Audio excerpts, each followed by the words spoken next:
ছুটে ছুটে আলীর কাছে গেল। ইমাম পাশে ইমাম হোসাইন আর হাসাইন, আমার দুটো সন্তান কোথায় গেল?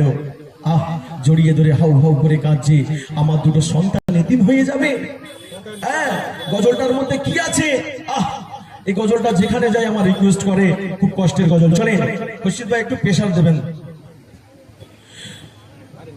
জন্নতের রানী মা ফাতেমা নবীর নন্দিনী, জন্নতের রানী মা ফাতেমা নবীর নন্দিনী, ফাতেমা কালাই তাহার জো করুণ কাহিনী। নবী যেদিন দুনিয়া ছেড়ে নিয়েছেন বিদায়, জানিয়ে গেছে মা ফাতেমা মরণের সময়। 6 মাস পরে ছেড়ে যাবে গোপর রায়, তাহার দলের পিতারে নবীর থাকবে হবে রায়। ফাতেমা তুলে ফাতেমা, ফাতেমা তুলে ফাতেমা। এক রাতের গভীরে স্বপ্নের ভিতরে, এক রাতের গভীরে স্বপ্নের ভিতরে ফাতেমা ডাকলো নবীর 6 মাস পরে। কেন? ও তোমা ফাতেমা ঘুমে থেকো না, ও তোমা ফাতেমা ঘুমে থেকো না, মালিকুল মউত আসবে বসের বিছানা। মা তোমার দুনিয়ায় আজ পুরায়, টুকরে কেটে ভোরবেলাতে, টুকরে কেটে ভোরবেলাতে চোখে উঠে যায় স্বপ্ন দেখে হাসান হোসেন জড়িয়ে চুমা খায়। ফাতেমা তুমি ফাতেমা, ফাতেমা তুমি ফাতেমা। ফাতেমা ছুটে ছুটে আলীর কাছে গেল, বলছে স্বামী গো, আমি দুনিয়ায় বেশি দিন রব না স্বামী, আমার মরণের সময় হয়ে গেল। আমি যে কদিন দুনিয়ায় বেঁচে আছি আমার মন ভরে দেখে না, আমি অনেকের জন্য আছি। কবি লিখছি কেটে কই স্বামীকে জড়িয়ে বুকেতে, কেটে কই স্বামীকে জড়িয়ে বুকেতে, হাসান হোসেনের তুমি কবহে বাঁচাতে।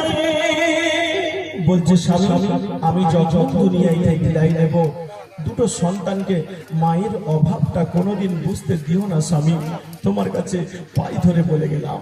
মা তোমাদের ঘরে সন্তান আছে, দেখবেন ওদের খাওয়া দাওয়া না হলে কতটা কষ্ট হয় বলেন তো মা। চলে মরণের পরে তোমার আদরের, মরণের পরে তোমার আদরের মায়ের অবতারা যেন বুঝতে না পারে।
যখন শেষের পথে যাচ্ছে দেখেন হযরতে মা ফাতেমা আলীর কোলে কেমন করে মাথাটা দিয়ে দুনিয়া থেকে বিদায় নেবে মা শেষ কথার মাধ্যমে লিখছে শুনেন।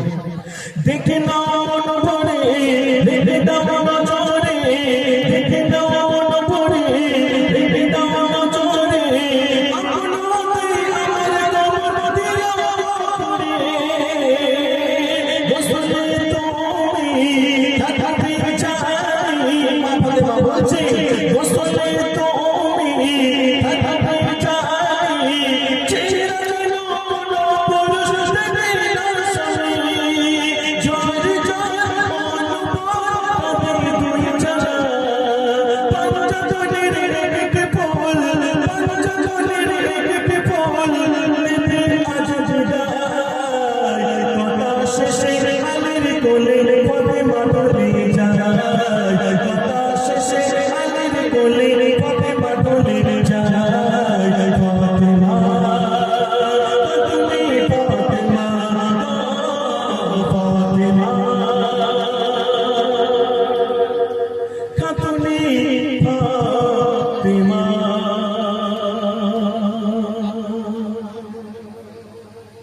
খুশি তো মাশাআল্লাহ এই গজলটা খুব হাই স্কেল বাবা এটা উফ